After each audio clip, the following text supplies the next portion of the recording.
침묵의 살인자 식탁에서 맞겠습니다. 아침에 일어나 화장실 거울을 보는데 갑자기 어지럽고 두통이 밀려온 적 있으시죠? 그냥 잠깐 컨디션이 안 좋은 건가 싶어 넘어가셨나요? 사실 우리 혈관은 지금 이 순간에도 조용히 신호를 보내고 있습니다. 겉으로는 멀쩡해 보여도 혈관 안쪽은 서서히 상처가 쌓이고 약해지고 있거든요. 그래서 뇌출혈을 침묵의 살인자라고 부르는 겁니다. 하지만 다행히도 우리 혈관은 매일의 선택, 특히 식탁에서의 선택에 굉장히 민감하게 반응합니다. 오늘은 뇌출혈 터지기 싫다면 지금 당장 먹어야 할 음식 5가지를 말씀드리겠습니다. 혈관을 부드럽게 열고 염증을 낮추며 끈적한 피를 맑게 만드는 식품들이죠. 단순히 음식 이름만 나열하는 게 아닙니다. 누구나 따라할 수 있는 조리법과 정확한 분량, 그리고 반드시 알아야 할 주의점까지 한 번에 정리해 드립니다. 이어서 이 5가지를 자연스럽게 담은 하루 세끼 식단표와 돈 한 푼 들지 않는 주간 혈압 기록 루틴까지 안내해 드릴 예정입니다. 중요한 점 하나만 말씀드리겠습니다. 현재 복용 중인 약은 절대 임의로 중단하지 마세요. 식단과 생활 습관을 바꾼 뒤 수치 변화가 안정적으로 확인될 때 반드시 담당 의사와 상의해서 조정하시기 바랍니다. 오늘 제가 드리는 지혜의 목표는 거창하지 않습니다. 단 한 가지, 내 혈관이 오늘 조금 더 안전해지는 식사를 시작하는 것입니다. 이 영상을 끝까지 보시면 여러분의 혈관을 10년은 젊게 돌보는 법을 완전히 익히실 수 있을 겁니다. 구독과 좋아요를 눌러주시면 이런 귀중한 건강 정보가 더 많은 분들에게 전해질 수 있습니다. 그럼 지금부터 식탁에서 시작하는 혈관 건강법 함께 실천해 보겠습니다. 비트 혈관을 부드럽게 여는 질산염 저장고. 첫 번째로 말씀드릴 음식은 비트입니다. 비트요? 그 빨간 무 같은 거 말씀하시는 건가요? 하고 의아해하시는 분들이 많을 텐데요. 맞습니다. 그 색깔이 강해서 망설여지는 바로 그 채소예요. 하지만 이 비트야말로 우리 혈관을 편하게 여는 최고의 도우미입니다. 비트의 핵심 가치는 바로 질산염이라는 성분에 있습니다. 이 질산염이 우리 몸에 들어가면 산화질소로 바뀌어서 혈관 평활근을 이완시켜 줍니다. 쉽게 말해서 꽉 조여있던 수도관이 부드럽게 열리는 것과 같은 원리죠. 그러면 혈류가 원활해지고 자연스럽게 수축기 혈압이 낮아집니다. 혈관 안쪽 벽의 기능도 보조해서 혈관이 유연하게 반응하도록 돕는 거예요. 그럼 얼마나 드셔야 할까요? 소형 비트 4분의 1개에서 2분의 1개 정도, 생 기준으로 40g에서 80g 정도를 주 4회에서 7회 드시면 됩니다. 당 조절이 필요하신 분들은 주스보다는 씹어서 드시는 걸 권해드립니다. 이제 맛있게 드시는 방법을 알려드리겠습니다. 첫째, 무설탕 비트피클을 만들어 보세요. 물 2컵에 현미식초 1컵, 소금 1큰술을 넣고 끓입니다. 소독한 병에 나박 썬 비트와 양파, 사과를 담고 끓인 피클 국물을 부어주세요. 하루는 실온에 두고 그 다음엔 냉장고에 보관하시면 됩니다. 단맛이 필요하시면 스테비아를 조금만 넣어주세요. 둘째, 비트물 김치도 좋습니다. 백김치 베이스에 얇게 썬 비트를 더하면 색깔도 예쁘고 질산염도 함께 섭취할 수 있어요. 셋째, 오븐에 구우시는 방법도 있습니다. 180도로 예열한 오븐에서 25분에서 30분 구우시면 됩니다. 올리브유 약간과 허브솔트로 간을 최소화해서 드세요. 한 가지 꿀팁을 드리자면 비트를 주스로 드실 때는 요거트나 견과류 같은 지방과 단백질이 있는 음식과 함께 드시면 혈당 상승폭을 완만하게 할 수 있습니다. 하지만 주의하실 점도 있어요. 비트에는 옥살산이 들어있어서 신장결석 위험이 있을 수 있습니다. 그래서 데쳐서 사용하시고 물 섭취를 늘리며 제가 말씀드린 1회 섭취량을 꼭 지켜주세요. 그리고 저혈압이시거나 항고혈압제를 복용 중이신 분들은 과량 섭취는 피하시고 수치 변화를 꼼꼼히 기록하면서 의료진과 상의하시기 바랍니다. 비트는 색이 강해서 망설여지는 채소에서 혈관을 편하게 여는 도우미로 인식만 바꾸시면 반찬 하나로도 충분히 일상에 들어올 수 있습니다. 이 작은 변화가 여러분의 혈관을 10년은 젊게 만들어 줄 거예요. 고등어 EPADHA로 피를 맑게, 염증은 낫게. 두 번째로 말씀드릴 음식은 고등어입니다. 고등어라. 그런데 요즘 자반고등어는 너무 짜지 않을까요? 하고 걱정하시는 분들 계시죠? 맞습니다. 자반고등어는 염분이 너무 많아서 오히려 혈압에 부담을 줄 수 있어요. 하지만 생고등어나 냉동고등어 살코기는 완전히 다른 이야기입니다. 등푸른 생선의 가장 큰 강점은 바로 오메가-3 지방산, 그 중에서도 EPA와 DHA라는 성분입니다. 이 성분들이 우리 혈액 속 중성지방을 낮춰주고 혈소판이 뭉치는 걸 완만하게 해줍니다. 더 중요한 건 혈관 염증 반응을 가라앉혀 준다는 점이에요. 마치 화가 난 혈관을 달래주는 진정제 같은 역할을 하는 거죠. 이렇게 되면 뇌혈관 벽에 가해지는 부담이 줄어들고 혈압과 혈류의 질이 개선됩니다. 얼마나 드셔야 할까요? 손바닥 크기 100g에서 120g 정도를 주 2회 이상 드시면 됩니다. 염분이 많은 자반은 가급적 피하시고 생고등어나 냉동 살코기를 선택하세요. 이제 맛있게 드시는 방법을 알려드리겠습니다. 첫째, 레몬 마늘 구이를 해보세요. 생고등어에 후추와 올리브유만 발라줍니다. 200도로 예열한 오븐에서 10분에서 12분 구우시고 마무리로 레몬즙과 구운 마늘을 올려주세요. 정말 담백하고 고소한 맛이 납니다. 둘째, 무조림도 좋은 방법입니다. 무와 대파, 생강을 깔고 국간장을 조금만 넣어서 물과 함께 졸여주세요. 단맛이 필요하시면 설탕 대신 양파를 넣어서 자연스러운 단맛을 내보세요. 셋째, 통조림을 활용하는 방법도 있습니다. 이때는 반드시 물이나 올리브유에 담긴 제품을 고르시고 국물은 버리거나 체에 받쳐서 염분을 줄여주세요. 토마토와 양파와 함께 가볍게 볶아서 파스타나 현미밥에 곁들이시면 훌륭한 한 끼가 됩니다. 고등어 대신 꽁치나 청어, 정어리도 비슷한 효능을 가지고 있어요. 주의하실 점도 말씀드릴게요. 자반이나 강고등어는 20분에서 30분 정도 우유나 물에 담가서 염분과 비린내를 줄인 뒤 사용하세요. 그리고 중금속이 걱정되시는 분들은 과도하게 큰 개체는 피하시고 여러 종류를 돌아가면서 드시는 게 안전합니다. 생선 한 토막이 약보다는 덜 극적해 보일 수 있지만 주 2회씩 꾸준히 드시는 습관은 한개월에서 2개월 후 혈액검사 수치와 몸의 컨디션으로 조용히 그 효과를 증명해 줄 거예요. 이런 작은 실천이 바로 여러분의 건강한 미래를 만들어가는 거랍니다. 시금치 질산염 칼륨 마그네슘의 혈압 3중 포인트. 세 번째로 말씀드릴 음식은 시금치입니다. 시금치요? 그냥 평범한 녹색 채소 아닌가요? 하고 생각하실 수도 있어요. 하지만 시금치는 혈압 관리에 있어서 정말 특별한 채소입니다. 앞서 비트에서 말씀드린 질산염이 시금치에도 풍부하게 들어 있어요. 거기에 더해서 나트륨 배출을 돕는 칼륨과 근육과 혈관의 수축과 이완에 관여하는 마그네슘까지 함께 들어 있습니다. 이게 바로 혈압 관리의 3중 포인트인 거죠. 혈관을 열어주고 나쁜 나트륨은 밖으로 내보내고 혈관 근육이 부드럽게 움직이도록 도와주는 겁니다. 여기에 엽산과 비타민 A, C의 항산화 조합까지 더해져서 혈관 안쪽 벽을 보호하는 데도 큰 도움이 됩니다. 얼마나 드셔야 할까요?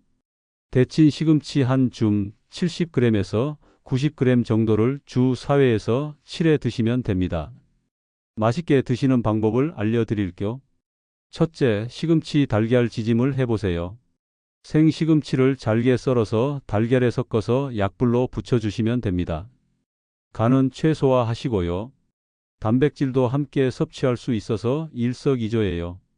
둘째, 시금치 두부 무침도 좋습니다. 데친 시금치에 으깬 두부를 넣고 참기름과 깨소금, 소금을 약간만 넣어서 무쳐주세요. 단백질까지 보강되는 영양 만점 반찬이 됩니다. 셋째, 된장국에 넣어 드셔도 좋아요.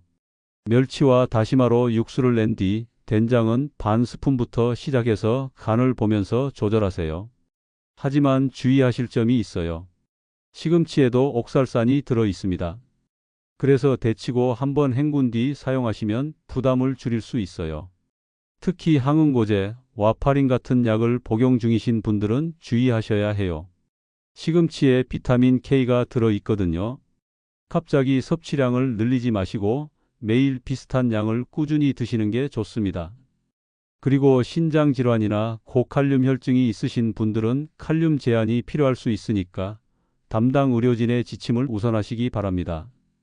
한 가지 팁을 더 드리자면 시금치를 메인으로 드시는 날에는 나머지 반찬의 염분과 간을 더 낮춰서 전체 나트륨을 관리하시는 게 좋아요.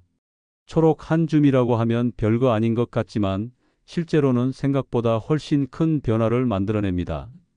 매일 작은 초록 잎사귀가 여러분의 혈관을 지켜주고 있다는 걸 기억해 주세요. 마늘 다지고 10분, 알리신이 혈관에 일어나는 시간. 네 번째로 말씀드릴 음식은 마늘입니다. 마늘이요? 그런데 매번 다지기도 번거롭고 냄새도 나고 하고 망설이시는 분들 많으시죠? 하지만 오늘 제가 알려드리는 한 가지 비법만 알면 마늘이 여러분 혈관의 최고 파트너가 될 거예요. 그 비법은 바로 다지고 10분 기다리기입니다. 마늘의 주인공은 알리신이라는 성분인데요. 이 알리신은 마늘을 다지거나 썰어서 공기에 닿을 때 비로소 만들어집니다. 그리고 이 과정에 딱 10분이 필요해요. 이 알리신이 혈관 확장과 항염, 항산화에 관여합니다. 쉽게 말해서 혈관을 넓혀주고 염증을 가라앉히고 혈관을 녹슬지 않게 보호해주는 거죠. 포인트는 손질 후 10분 휴지로 알리신 생성을 충분히 도와주는 겁니다. 얼마나 드셔야 할까요? 하루에 1쪽에서 2쪽 생 기준으로 드시면 됩니다. 위가 예민하신 분들은 구워서 2쪽에서 3쪽 정도 드세요. 맛있게 드시는 방법을 알려드릴게요. 첫째, 구운 마늘을 만들어 보세요. 170도에서 180도 5분에서 8분에서 10분 구우시면 됩니다. 속이 투명해지면 다 된 거예요. 고등어나 샐러드와 함께 드시면 궁합이 정말 좋습니다. 둘째, 가정식 마늘 감바스를 해보세요. 올리브유에 편마늘을 넣고 약불로 천천히 향을 내줍니다. 그 다음에 손질한 새우와 소금을 약간만 넣어주세요. 여기서 중요한 건 남은 오일을 버리지 마시고 미나리나 버섯을 살짝 볶아서 저염 일품 요리로 만드는 거예요. 셋째, 마늘 레몬 드레싱도 좋습니다. 다진 마늘 반 작은 술에 레몬즙 1큰술, 올리브유 2큰술, 후추를 넣고 섞어주세요. 샐러드에 뿌려 드시면 됩니다. 하지만 주의하실 점도 있어요. 항열소 판제나 항응고제를 복용 중이시거나 위식도 역류나 이염이 있으신 분들은 생마늘을 과량 드시면 안 됩니다. 반드시 익혀서 드세요. 그리고 수술 전후에는 출혈 위험 관리 차원에서 의료진 지시에 따르시기 바랍니다. 마늘은 단순한 양념이 아니라 우리 혈관에 직접적으로 도움을 주는 기능성 식재료입니다. 조리 강도와 분량만 지키시면 부담 없이 매일 쓸 수 있어요. 다진 마늘을 10분 기다리는 그 작은 인내가 여러분의 혈관 건강을 크게 바꿔 놓을 거예요. 오늘부터는 마늘을 볼 때마다 내 혈관의 든든한 지킴이라고 생각해 보세요. 블루베리 안토시아닌으로 혈관벽을 지키다. 다섯 번째, 마지막으로 말씀드릴 음식은 블루베리입니다. 블루베리요? 그런데 너무 비싸지 않나요? 하고 걱정하시는 분들 계시죠? 맞아요. 생 블루베리는 부담스러울 때가 있어요. 하지만 냉동 블루베리도 영양 손실이 거의 없거든요. 그리고 오늘 제가 알려드릴 효능을 들으시면 이 작은 열매가 얼마나 값진 투자인지 아실 거예요. 블루베리의 진한 남보라색, 이 색깔 자체가 바로 약입니다. 이 색을 만드는 성분이 안토시아닌이라는 색소인데요. 이 안토시아닌이 우리 혈관에 어떤 일을 할까요? 첫째, 활성산소를 억제해서 혈관 안쪽 벽의 손상을 줄여줍니다. 마치 혈관벽에 보호막을 씌워주는 것과 같아요. 둘째, 염증성 사이토카인 반응을 완만하게 해서 혈관의 탄력과 반응성을 도와줍니다. 혈관이 상황에 맞게 유연하게 대응할 수 있도록 하는 거죠. 여기에 보너스로 인지 건강 측면에서도 도움이 된다는 연구들이 나오고 있어요. 얼마나 드셔야 할까요? 반 컵에서 1컵, 70g에서 140g 정도를 하루 1회 혹은 주 4회에서 7회 드시면 됩니다. 냉동 제품도 영양 손실이 적어서 활용도가 높아요. 맛있게 드시는 방법을 알려드릴게요. 첫째, 요거트 볼을 만들어 보세요. 플레인 요거트에 블루베리 한 줌과 호두나 아몬드 같은 견과류를 넣어주세요. 단백질과 지방이 함께 들어가서 혈당 상승도 완만해집니다. 둘째, 오트밀에 넣어 드셔보세요. 통길이 40g에서 50g을 전자레인지에서 1분 정도 가열하시고 거기에 블루베리와 견과류, 계피를 한 꼬집 넣어주세요. 아침 식사로 정말 좋아요. 셋째, 샐러드 토핑으로도 활용해 보세요. 시금치나 루꼴라 위에 블루베리와 호두, 그리고 앞서 말씀드린 마늘 레몬 드레싱을 뿌려주시면 색깔도 예쁘고 영양도 만점인 샐러드가 됩니다. 주의하실 점도 있어요. 당 조절이 필요하신 분들은 제가 말씀드린 분량을 지키시고 단백질이나 지방과 함께 드세요. 그리고 장이 민감하신 분들은 처음에는 반 컵 이하로 시작해서 천천히 늘려가시는 게 좋아요. 블루베리 말고도 아로니아나 블랙커런트 같은 다른 베리류를 주간 로테이션에 넣으시면 비용도 절약하고 공급도 안정화할 수 있어요. 작고 동그란 이 열매 하나하나가 여러분의 혈관벽을 지키는 작은 방패막이 되어주고 있다는 걸 기억해 주세요. 이제 우리가 알아본 5가지 음식을 실제 식단에 어떻게 담을지 구체적인 방법을 알려드리겠습니다. 하루 3끼 식단, 오늘 당장 따라하는 혈관 루틴.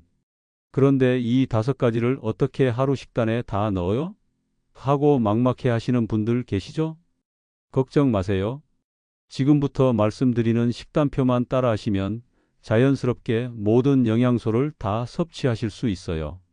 먼저 아침부터 시작해 볼게요. 아침에는 블루베리 오트볼과 브로콜리 달걀 샐러드를 준비해 보세요. 오트 40g에서 50g의 물이나 우유를 자작하게 부어서 전자레인지에서 1분씩 2번 돌려주세요. 거기에 블루베리 한 줌과 견과류 한 줌을 넣어주시면 됩니다. 브로콜리는 60초에서 90초만 데쳐서 식감을 살리시고 달걀 2개는 삶거나 스크램블로 만드세요. 여기에 앞서 알려드린 마늘 레몬 드레싱을 가볍게 버무려 주시면 완성입니다. 점심에는 고등어 구이와 현미밥, 시금치 된장국, 무설탕, 비트피클을 드셔보세요. 고등어 구이는 200도 오븐에서 10분에서 12분 구우시고 마무리로 레몬즙을 뿌려주세요. 된장국은 된장을 반 스푼부터 시작해서 간을 보면서 조절하시고 파나 버섯으로 감칠맛을 보강하세요. 비트피클로 산미와 식이섬유를 추가해 주시면 점심 완성입니다. 저녁에는 마늘 감바스와 미나리 볶음밥, 들깨 연근 무침을 해보세요. 감바스를 만들고 남은 오일에 미나리와 잡곡밥을 살짝 볶아주시면 고소하고 맛있는 볶음밥이 됩니다. 연근은 데친 뒤에 요거트 2큰술, 들깨가루 3큰술, 식초 1큰술, 꿀을 조금만 넣어서 버무려 주세요. 실전에서 활용할 수 있는 팁들도 알려드릴게요. 첫째, 소금은 조리 마지막에 최소량만 넣으세요. 대신 허브나 레몬, 식초로 풍미를 채워보세요. 둘째, 물은 하루 6컵에서 8컵을 목표로 하세요. 단, 의사 지시가 있는 신장이나 신부전 환자분들은 제외입니다. 셋째, 주간 로테이션을 활용해 보세요. 고등어 대신 꽁치를, 시금치 대신 청경채나 로메인을, 블루베리 대신 딸기를 넣어 보세요. 이렇게 하면 비용도 절약하고 지루함도 해결할 수 있어요. 정말 놀라운 건 이 식단을 단 2주만 유지해도 몸에서 확실한 변화를 느끼실 거라는 점입니다. 아침에 일어났을 때 붓기가 빠졌다. 속이 더부룩한 느낌이 사라졌다. 오전 두통이 줄어들었다. 이런 몸의 사인들이 달라지는 분들이 정말 많거든요. 하지만 정확한 수치 변화는 다음에 말씀드릴 혈압 기록에서 확인하셔야 해요. 이 식단이 여러분의 새로운 일상이 되어서 매일매일 혈관이 조금씩 더 건강해지기를 바랍니다. 무료 체크 앤드 행동 계획 혈압 노트가 생명을 지킵니다. 그런데 정말 효과가 있는 건지 어떻게 알 수 있죠? 좋은 질문입니다. 뇌출혈 위험 신호는 우리가 느낌으로 알 수 있는 게 아니에요. 숫자에서 먼저 드러납니다. 그리고 가장 강력하면서도 완전히 무료인 도구가 바로 혈압 기록입니다. 먼저 올바른 측정 요령부터 알려드릴게요. 첫째, 같은 시간대에 측정하세요. 기상 후 1시간 이내와 저녁 식사 전이 좋습니다. 측정 전에는 반드시 5분간 휴식을 취하세요. 둘째, 자세가 중요해요. 등과 팔을 받치고 커프는 심장 높이에 맞춰주세요. 1분 간격으로 이번 측정에서 평균을 내세요. 셋째, 기록을 남기세요. 날짜, 시간, 수축기와 이완기 수치, 맥박, 그날의 컨디션, 그리고 식단의 특징까지 메모해 두세요.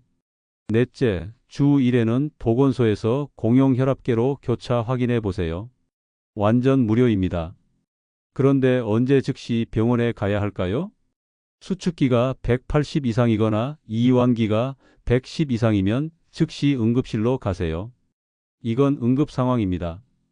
평소보다 20에서 30 이상 급상승이 반복되거나 아침 혈압만 유독 높을 때도 주의하세요. 특히 수치 변동폭이 크면서 두통이나 어지럼, 시야 흐림이 함께 나타나면 바로 진료 받으셔야 해요. 이제 14일 챌린지를 제안 드릴게요. 1일부터 14일까지 앞서 말씀드린 식단을 80% 이상 지켜보세요. 완벽하지 않아도 괜찮아요. 비트, 시금치, 블루베리는 하루에 한 번은 반드시 드셔야 해요. 이게 핵심입니다. 주 2회 등푸른 생선도 완료 체크해 보세요. 그리고 아침 저녁으로 혈압을 기록하세요. 14일 후에는 평균치와 체감 증상을 정리해서 의료진과 상의하세요. 중요한 건 약은 절대 임의로 줄이지 마시고 여러분이 기록한 숫자로 대화하는 겁니다. 건강은 나이가 결정하는 게 아니라 반복이 결정합니다. 오늘 저녁 장보기 리스트에 비트와 블루베리, 등푸른 생선을 올려두세요. 내일 아침에는 혈압계를 책상 위로 옮겨두세요. 이런 작은 준비가 뇌출혈의 방향을 실제로 바꿔놓을 수 있어요. 시청자님의 혈관이 오늘 더 안전해지길 진심으로 응원합니다. 이 영상이 도움이 되셨다면 가족이나 지인분들과 공유해서 함께 14일 챌린지를 시작해 보세요. 그리고 구독과 좋아요를 눌러주시면 이런 소중한 건강 정보가 더 많은 분들에게 전해질 수 있습니다. 구독과 좋아요는 무료지만 그 한 번의 클릭이 여러분과 여러분이 사랑하는 사람들의 인생을 지켜줄 수 있어요. 꾸준함이 최고의 약입니다. 감사합니다.